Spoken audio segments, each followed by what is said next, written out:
sebuah mobil pick-up mengalami kecelakaan out of control atau lepas kendali di Banjardinas Tukat Pule, Desa Sanglangit, Kecamatan Grogak, Buleleng pada Minggu 13 Agustus.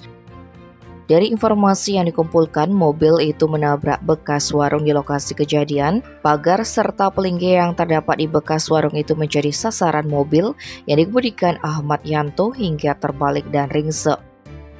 Dari data Polsek Grogak, pick-up yang dikemudikan laki-laki asal Banjardinas, Tegal Bunder, Desa Sumber Kelampok ini datang dari arah barat menuju arah timur.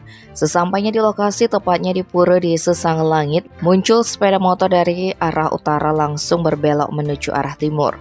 Ahmad Yanto yang saat itu dalam kecepatan tinggi menghindari sepeda motor dengan mendahuluinya. Namun Ahmad Yanto tidak dapat mengendalikan kendaraannya hingga terjadi laka lantas. Kecelakaan tersebut terjadi diakibatkan pula kurang hati-hatinya pengemudi saat berkendara. Akibat kejadian itu, Ahmad Yanto dirujuk ke RSUD Buleleng. Ia mengalami luka pada kepala, sesak pada dada, sakit pada leher dan punggung.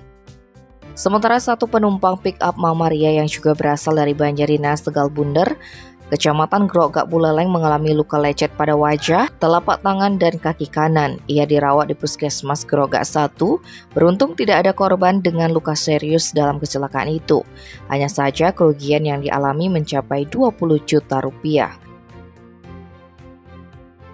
Tim Bali Express melaporkan.